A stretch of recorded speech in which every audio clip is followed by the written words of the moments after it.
Hi everyone, welcome to my podcast with Ian Frost from Digital Associate. Ian Frost is Commercial Director and Joint Owner of Digital Associate, and they are a lead generation business that helps SME businesses grow their customer base through online marketing. Now, I've known Ian for a good 12 months or so now, and we've been working together since then. Unfortunately, Ian is a Liverpool fan, so that's probably the only downside about him. But his business is fantastic. They're based just near Cheshire Oaks and Chester, so cover northwest, but also the whole of the UK. Obviously, with the world that we live in at the moment.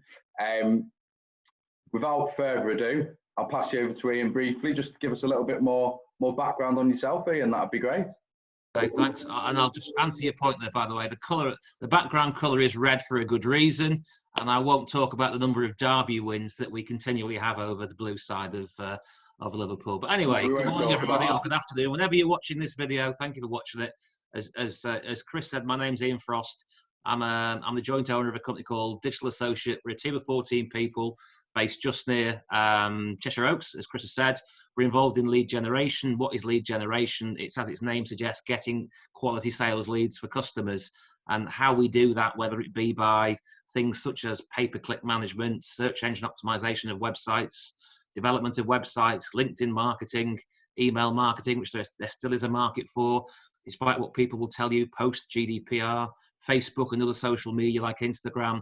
There's various ways. So in essence, think about a toolbox, and the toolbox is some things need a hammer, some things need a wrench, some things need a set of pliers, and the same thing's true with the digital toolbox. But a lot of people get carried away by the word digital. Marketing is marketing, lead generation is lead generation, and hopefully when Chris asks me some questions, that'll probably come across that it needn't be a black art or a mysterious science. So that's what we do for a living. We're a team of 14, passionate about what we do, 3-year-old business. I'm probably a little bit older than the others, you can probably gather by my lack of foliage. So look forward to your questions, Chris.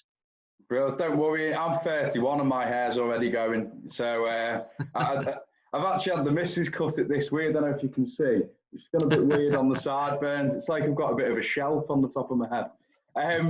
But yeah, thanks a lot for that, Ian. And this is usually where I'd ask how people can get in touch, what your contact details are. But as you can see, Ian's one step ahead, and he's actually got a lovely background there with all his details on. So if you do want to reach out to Ian, all his details are on there.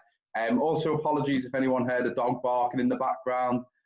Since everybody's been in lockdown, because more people are in the garden, my dog seems to be going a bit mental at the moment. So well, I've got 2 dogs, and you might hear them passing on their way out for a walk with my good lady shortly. So well, there we go. Might get 2.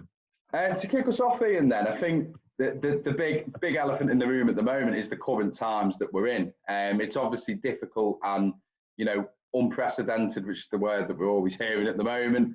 Times for any small business. So I think my first question would be, how are your customers faring in these interesting times?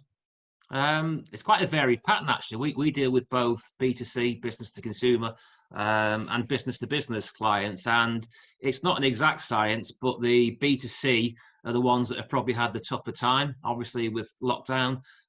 So a number of customers have suspended their services. For example, we generate 1,400 leads a week in normal times for a company that for photographic model shoots across the country for people wanting to get into the modelling industry or the acting profession, and that came to a halt literally a week or 2 before lockdown, which we knew would happen as the attendances dropped off and people started to see the way the world was faring. But we've got other customers where, for example, we've got a customer down in the southeast who is an online seller of ladders and access equipment, and they're on record times at the moment. Right. The return on ad spend figures are incredible. And there may be mitigating factors. My guessing or surmising is that if you look at people like B&Q or Homebase, these people are either shut or it's more difficult to access them. So online selling has become more easy to access and more convenient. And therefore, people are buying loft ladders or they're buying step ladders and they're doing things around the house while they're there. We've similarly got other customers. We've got a customer, for example, who's a broadband provider into rural areas, Scotland, the north of Scotland, South Wales. They're doing very, very well. They've automated and sort of modified their processes about how they get super fast broadband into remote rural areas. They're doing very well, probably because At the moment, people being in lockdown, it's more critical than ever. It's focused the customer's attention on wanting that super fast broadband and, you know, coming into the modern world. So there's many customers of ours where they're doing well, or some are Yeah. even doing better than they were. And I'd say we're probably running at about, we as a company, 40-50% of normal turnover. And that's, you know, that's better than many of our contemporaries and many other people. So we know that we're fortunate. The challenge that we have also as well, which perhaps a lot of the people who watch this may sympathise with, we've got, of our team of 14, we've got 3 that are furloughed. And that's just because if you lose some of your customers temporarily while they stand down, you have to sort of cut your costs accordingly, like any sensible business. But the challenge is that in the ideal world, you'd want to retain that person for 20% of the time, that person for 30% of the time. Yeah. And of course, the government furlough scheme doesn't give you that opportunity. You've either got to stand them down completely or keep them on full pay. So that's the challenge. Trying to sort of, so we've stood 3 people down, but in the ideal world, we probably have stood down 6 people on different levels of, and we'd have them working 3 days, 4 days, whatever. So we're all in the same boat together, aren't we? We're all in difficult times, but you know, it's, what's the old cliche, when the going gets tough, the tough get going. So we have to operate that way, don't we, Chris, really? Yeah, sure, that was a song by a boy band as well at some point, Oh, it was wasn't Billy Ocean it was by. I'm showing my age again there, yeah? Can't remember who it is, either Westlife or Boyzone or one of them. Billy Ocean. Another question is, so what should an SME business do at the moment, market-wise, in the current uncertainty? And I know you've obviously mentioned there that certain businesses are actually seeing an increase in trade. Some are obviously suffering with what's going on. And it's probably a difficult question to answer as a blanket, but you know, what key things should a business do that maybe typically they wouldn't be doing? Okay, well, the one thing I would say is that, and again, at 55 years of age, I've lived through a number of financial recessions, and a lot of people have. The one thing that will happen is we will come out of this at some stage, and there will be an upturn. For every downturn, there is an upturn, and vice versa. So I think the key thing I would say to any of your SME businesses watching this is that it's very important that you don't become forgotten. So you do have to keep your name and your business and your profile in front of people. Now, the beauty of this day and age with a digital platform, whether it be LinkedIn or Facebook or, you know, whatever, is that it's far easier to keep your name in front of people than it was 15, 20 years ago. If you can imagine if this situation had happened 30 years ago, when we had, you know, Nokia telephones and we had no Facebook or LinkedIn, etc., what would we have done then? Would you have kept advertising in local newspapers, or would you have hit the phones? In this day and age, you've still got digital platforms to keep your name in front of people. So the one thing I would say is that even if you sort of heavily reduced your activity, when the upturn comes, you don't want to be forgotten. So there are a number of things that you can do to keep your profile in front of your target audience. And I would say things like LinkedIn or Facebook in particular are obviously things where business principals can keep generating content, can keep putting their company offer in front of people. Social media is a great tool if you use it correctly. And the key thing is keep your profile in front of people, keep your name raised, show that you care about your audience, show signs of reacting to the current circumstances. So I don't know, if your business is a tradesman, for example, if you're a builder, a joiner, a carpenter, people are going to want jobs doing when they come out the other side. You've got to keep your name in front of people. If you're a retail business and probably suffering more than most at the moment, keep your name in front of other people. People can't forget about you because your competitors are not doing that. Your competitors will still be keeping their presence in front of people. So keep your name in front of people. Use every media that you can. Share information with your target audience. Show how you're there, ready and willing to step into the fold when the upturn returns, as it will do. Access the digital tools that you've got to keep your profile in front of your target audience. That is the key thing, and it doesn't have to cost you fortunes to do so. Happy to advise people about how they can do that for very, very small amounts of money, or just do it themselves in a way whereby they can just access certain platforms at certain times. Do what you're doing now, Chris, dare I say, yeah, you know, use video technology, use platforms, get your name in front of people. Don't be forgotten. Be there when the upturn comes. Be in people's mind. Lovely, thanks, Ian. And just while we're talking about that sort of area, I know obviously these circumstances are different to normal, but in your opinion, is there a single sort of way to market your business online, or is it more a combination of different methods and techniques? Well, no two companies are the same. They might be in the same industry, but they're not the same. And I think I touched upon it at the start. I think is that I'm not a digital marketer, for example. I'm an old-fashioned marketer, and all that digital marketing does is it gives people the ability to get in front of their target audience on things like this. This is where I realise my background's not very clever. It looks like I'm a spaceman, but there's a phone, right? But if you use a phone or you use a tablet or use a PC, all you do with digital marketing is get in front of an interested prospective customer of your goods or services, and you get through them on a digital platform rather than through a printed media, for example, or a booklet or a brochure or whatever it may have been many decades ago. Go back to the start of marketing. The one thing I was taught very early in my career, and it stuck with me ever since, is that, and forget digital, park digital for a second, go back to the 3 M's of marketing. What is your market? Really, as a business owner, look at who your market is. Who's your customer target base, the demographics, the age, the geography.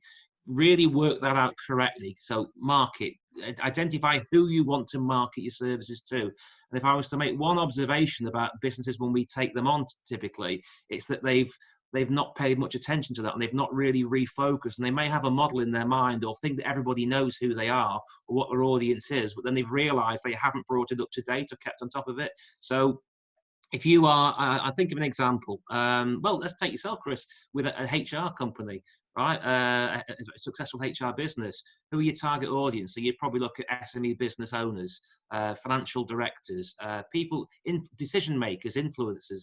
Then you look at the geography that you want to get to them. Is it Northwest? Is it local to, somewhere like Cheshire or Lancashire? Is it the whole of the UK? Is the decision, what's the decision maker level? I was taught many years ago, always sell to the man. It's not sexist, it's money, authority, and need. So identify who you want to sell your goods and services to, then you've got your market sorted out. The second and key factor is, what's the message that you will give to that audience? And I would say, in particular, think about what differentiates and distinguishes your company against its competitors. There's very few, if any, markets that have not got an oversubscription of suppliers, and therefore every market is competitive. So in essence, look at who you're competing against. How can you lift your company's profile against these people?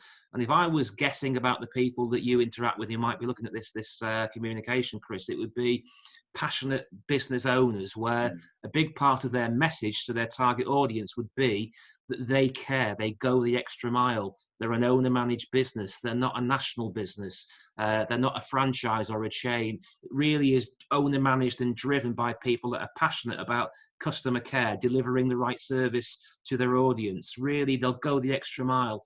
People that you can place the order with or send the inquiry through or the order and know it's going to be handled on time, on budget. That's why most of us are in business. We're passionate about what we do for a living. We're passionate about looking after our customers, getting good referrals and recommendations thereafter. So think about how you will communicate that passion in your message, what differentiates and distinguishes your company against your competition. So the message that you will deliver to your target audience will always be consistent.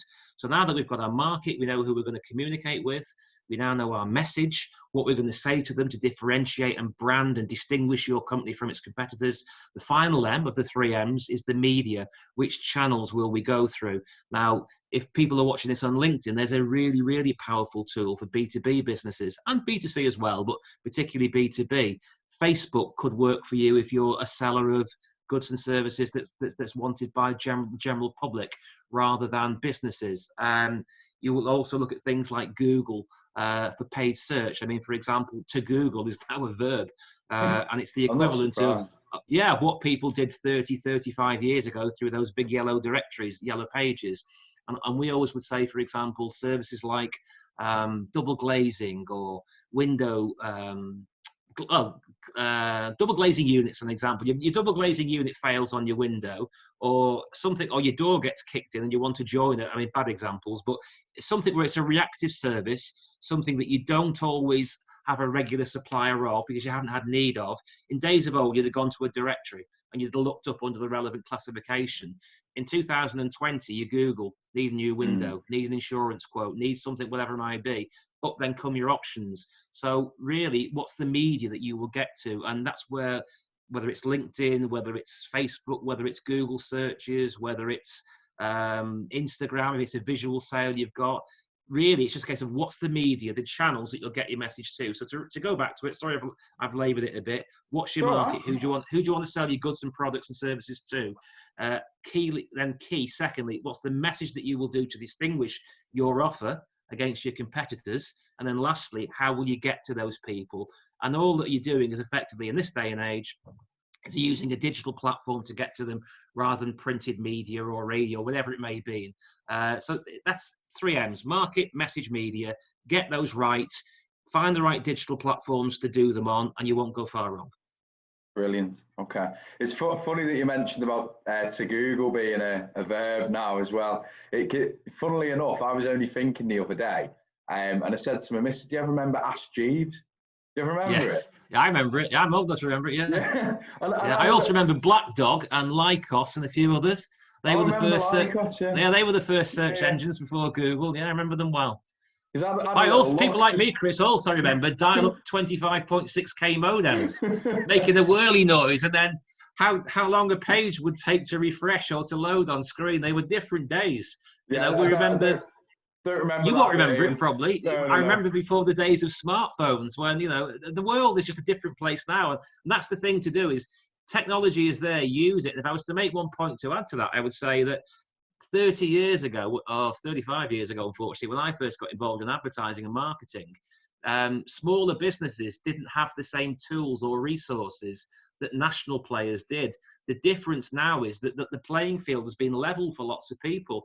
And if you find the right people to work with, dare I say like us or others, or you can do it yourself, which some people do, you've now got a much more level playing field where if you get your methodology right and you structure it correctly, you can get your message in front of the same audience as the nationals, the regionals, the internationals.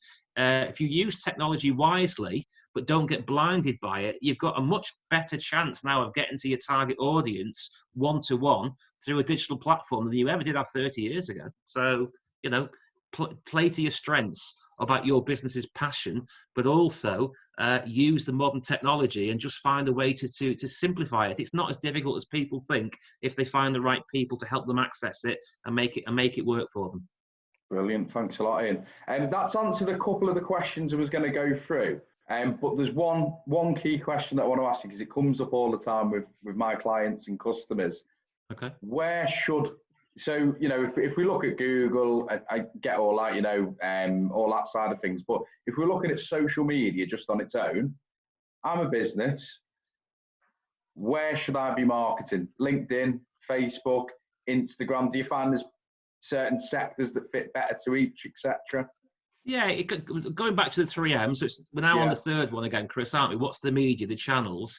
I think it really depends to a degree on what your needs are. So if, for example, you have need of very short-term leads, you want to generate, your pipeline is empty, you need more business to drum it up, nothing will beat pay-per-click, paid search, because you can have inquiries within hours and days. So if you're in a business where, I don't know, you're, again, insurance or a solicitor or something, there will be people who will be searching there and then with an immediate need of goods or services in an industry or a supply chain that they're not used to dealing with. So, for example, no one, pardon what I'm about to say, but hopefully it'll make sense.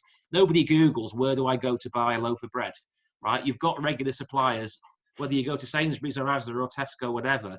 But if people have a need of a goods, say it's car renewal time, okay? And this is now complicated by things like Compare the Market and various search engines. Let's think of a better example, Ian. I don't know. You want to have, come on, Ian, think of an example. Help me out here, Chris, because I'm struggling, aren't I? Come on, think about it here. You want to, okay, I'll give you an example. You want to buy a new 3-piece suite, okay? I'm showing my age there, aren't I? Some furniture.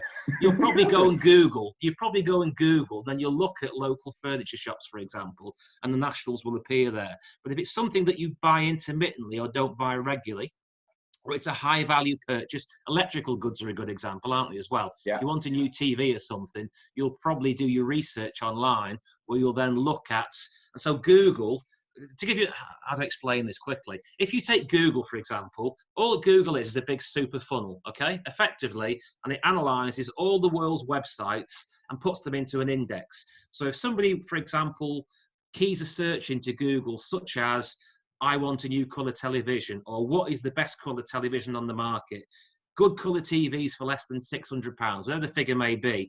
And they get inquiries higher up the sales funnel where they gather information.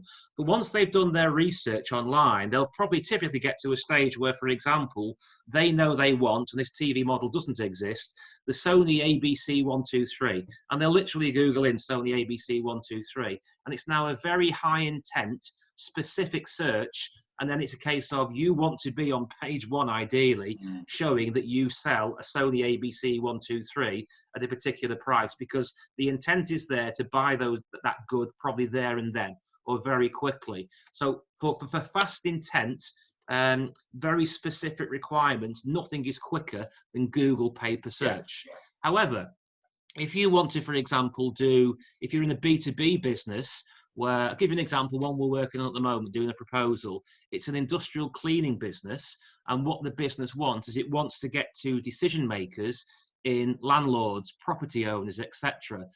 A better channel for that is probably, well, not a better, it's a case of one of the other channels to use, as well as immediate short-term search, is to target the decision makers. So we're working on an exercise there where we'll look at, well, who are the decision makers? They will typically be property managers, or they will be facilities managers, and then we'll look at the geography of the client, and then we'll look at the people who are available, and we'll look at how we can engage with and start to build a rapport with those prospective purchasers of the cleaning services. And the benefit will be that if we can influence that guy or lady and get to them and build a rapport, they'll probably give us a try at some stage in the future on a project. And then if we do the job right, this is our customer, if the customer does the job right, they'll then get other repeat work from it. Yeah. So it'll be a get them at the first stage and then prove the worth and then repeat it.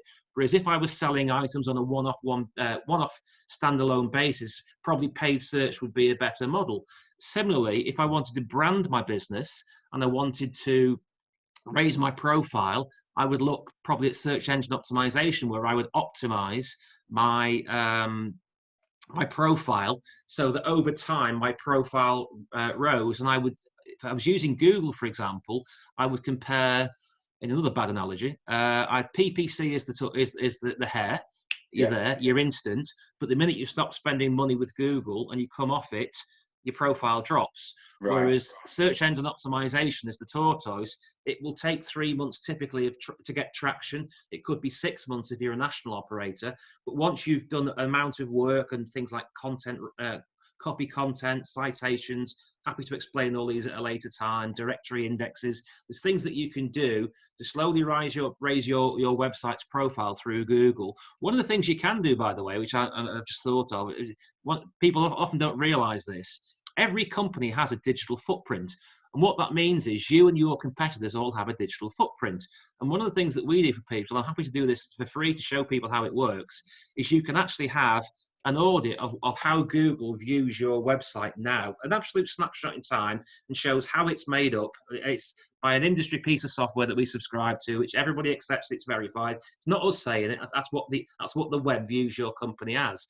And it will give your website a rating for its homepage authority and for its whole website authority. It will show you how many things called backlinks that you're involved in. Now, backlinks is an example.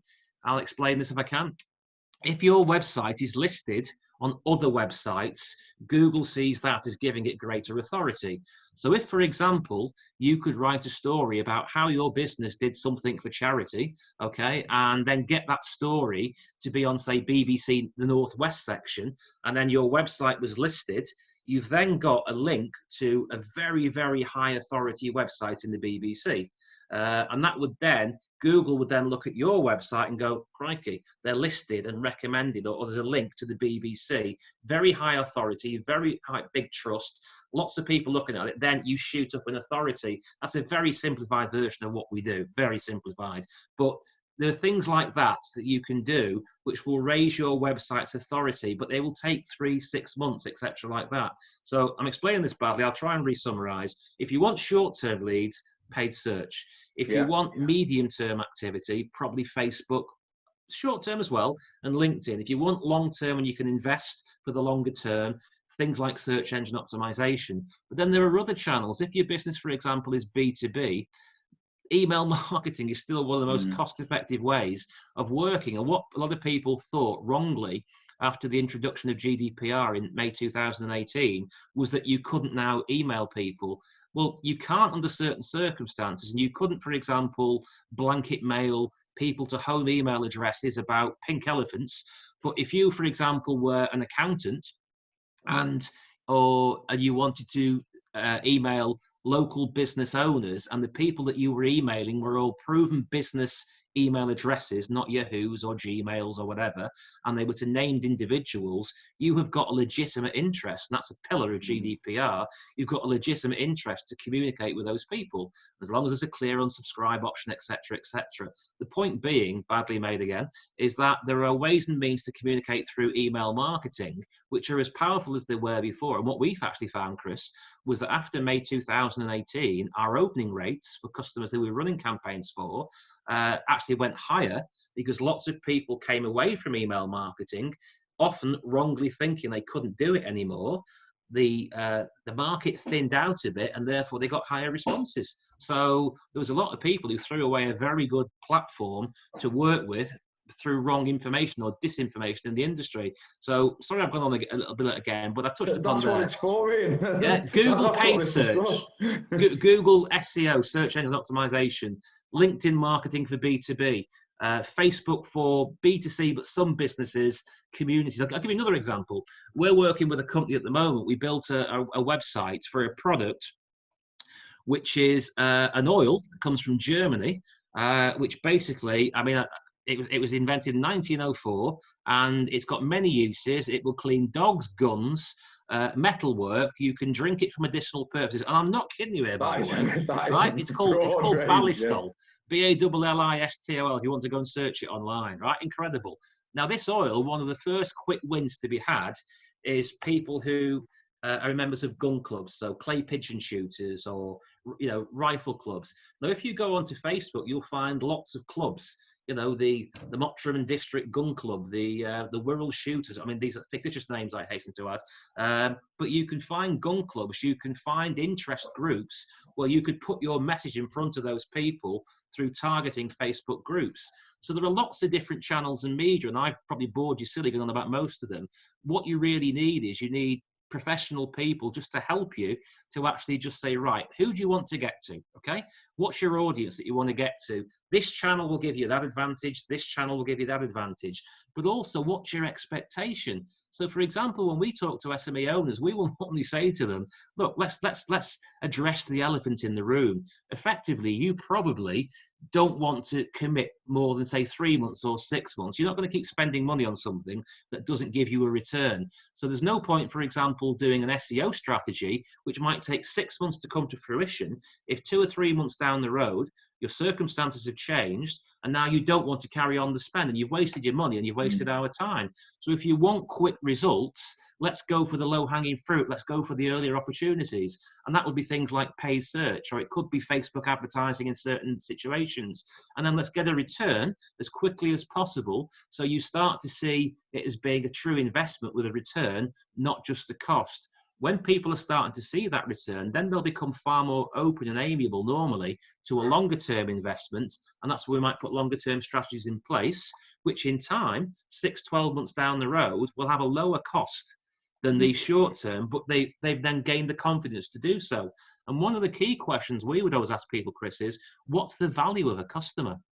If I could say to you, for example, as I use Croner, don't answer me, please, this could be embarrassing, right? But if I said to you, Chris, if I get a customer for Croner, what's the value of that customer? And it's got a monthly subscription. There's my dog's now going to come into focus. Apologies. The little terrier. A mixed. She's not a terrier. She's a bit of a mixed one. It's another story. Both Greek rescues, my dogs. Big dog lover, animal welfare person, and we've got 2 dogs we rescued from Lesbos in Greece. They're both very different characters. Anyway, I digress. Apologies. What was I saying, Chris? Rescue me. I was talking. Oh, cost per acquisition. My apologies. Yes. Okay. So if, for example, I won't use Croner. Let's just say we're a business and we sell dog food. Okay. Very topical. Very and I sell dog topical. food. I sell a bag of dog food, which is £40 a month, and it's delivered. Okay, and my profit is £20 a month. Now, if I was to go for pay-per-click, and these are not real figures, hopefully the example will come through, and it cost me £15 to get a paid inquiry, and the profit on the bag was £20. I'm only making £5. Is that worthwhile? Possibly not. And if the cost of getting the inquiry was £25, you would say a £25 inquiry to make £20 of profit wouldn't stack up. However, Fido, or in this case Lily or Dexter in mine, yeah, there's two of them, so there's perhaps 2 bags of food a month, and a dog's life is 10 to 14 years. And if you then do a good service and you're going to get at least 7, 8 years, whatever, you then go, I've got 7 years times 12 months times 2 dogs, and the profit, the lifetime value of that customer is £1,000 or whatever the figure may be, and therefore I may pay £20 for the lead. And that's what you need to look at sometimes, is what's the value of a customer to you? What would you do? So if I said to your business owners watching this, I'll bring you a new customer in, and I'll guarantee I'll bring you a new customer, would you pay £50, £500, £5,000? That's what people need to do. Think about what they would pay for a customer. So if you're in something like financial services, where you probably pay many thousands of pounds, great. If you're a joinery contractor or a plumber, where the average job may be, say, I don't know, £150, you might pay £20 for the inquiry, but you wouldn't pay £200. If you're financial services and you're trying to sell, life insurance for sake of argument, you probably pay £500. So it's really, there's a science and a data behind every inquiry, and it's pure maths, as my business partner sort of always says on this, is that once we know what the value of a customer is, how strong the competition in the market is, we can work out a strategy to deliver leads to people in the right numbers at the right price once we know the economics. It's maths, it's science. It's a lot easier than it was 10 years ago. I think that's more important than ever at the moment as well, because every penny counts for businesses currently. So I think, the fact that short term and long term and looking at them different strategies is more important than it ever was. So I think the dogs gave us the perfect analogy there as well. Yeah. I think the other thing as well is that the thing about digital marketing and lead generation, Chris, it's 100% measurable. There's a very famous quote I was taught 35 years ago when I started off in local press, and it was by Lord Leverhulme from this part of the world, and it was, my advertising works. The trouble is, only half of my advertising works, and the trouble is, I don't know which half works. So the analogy being, you'd spend a lot of money and you wouldn't have a measurability that local press was working over radio or whatever it may be at the time. In this day and age, excuse me, apologies, everything is 100% measurable. If you get lead generation done with the right people, there's nothing that isn't there provable. You had this much traffic to your website, the engagement was this process, it lasted for that long, this many people clicked through onto a landing page or your website, this many inquiries were obtained, that was the cost of acquisition if it was on a Google campaign. There's data and reporting which gives you absolutely infinite detail about people. It's not as if you go, I spent an amount of money, I haven't got a clue what the people did or what it got me. It's there, it's measurable in the report at every 100%. month. 100%. So it's 100% measurable, and if it doesn't work, you won't carry on. So we've grown to 14 people in 3 years. We haven't done that by, most business owners aren't mugs. They're quite sensible people who recognise their money is hard earned, and so consequently they want results, they want a return, and they won't carry on spending money for months on end for something that's not delivering a return. So it's measurable. Tap into it, use it, but make sure at the front end you're with the right people who understand your business, understand the target audience, understand you against your competitors, help you leverage off your competitors. That's the point I was making before in passing, by the way. I went off tangent as usual. Every company has a digital footprint, but do you know that all your competitors have a digital footprint? So people like us can show you a report and show you how they get their higher authority with Google, if applicable, and we can show you what your competitor is doing that you're not doing. We can address those gaps, and we can do what we call standing shoulder to shoulder. And then when you're level, because what Google works is what they call ART, authority, relevance, and trust. And we can show you how Google views your website to start off with, and where you want to get to be level with your competitors, and then hopefully come above them by some things that they're not doing. And I think if I was to make one observation about digital marketing, and I've touched about it before, is that there are lots of people in this industry who are, dare I say, youngsters often, who are great at doing Facebook posts or social media, but it's not relevant to business owners. Business owners want to grow their business. Business owners want to get more sales inquiries, more sales leads. It's quite straightforward. Digital marketing is just a way to do that. It's marketing onto a digital platform. And the people that you interact with and the people that you deal with need to have the understanding and the knowledge about your industry, your market, your competitors, but they also ideally need to be people who run businesses themselves and understand that you're going to have the constraints of the payroll and VAT and COVID-19 at the moment, and have got to tailor what you do to the times that you're in. There's no point delivering something or trying to ask a customer to work on a program that's beyond their means or is beyond their budgets and expectations. It's got to be proportionate to where we start from and where we want to get to. It's got to be deliverable and achievable and measurable. And it's not difficult to do that if you find the right people to do it with. Brilliant. Well, thanks a lot, Ian, for all of that. I hope that's been I probably useful. said the glass eye to sleep, Chris, and turned off half your audience, but other than that, it's been enjoyable. Yeah? No, I don't think you have at all. If you have been listening today, you've been interested in what Ian's been saying, all his details are in the background there. If you're one of my clients, contact me directly. I can put you straight in touch with Ian. With what Ian was mentioning earlier about the report that he produces for businesses, you know, as a sort of audit, if you like, of their Google presence, I've seen that done, and it is a fantastic report to give you that initial guidance of where you could maybe make those improvements and look at how, you know, someone like Digital Associate could help you. Thanks a lot for listening. Any questions, find them over to me or Ian. And thanks a lot for your time, Ian. Can I add a thank you for this opportunity to speak to you, Chris? I genuinely thank you for it. And to anyone that stuck with me till the end, and I've probably given you a good cure for insomnia, right? I hope there's been some benefit from it. We're happy to talk to people and give them some observation advice. We're all sat in a difficult time at the moment, locked down in our homes. If there's something I can do just to give you a bit of advice, there's no expectation or obligation. You know, we're all here to help people. We all want a business environment that's still there and is thriving when we come out of lockdown, as we will. So thank you for everyone's time today. Lovely. Thanks, Ian. Pleasure. Hey, take care. Bye. Bye-bye.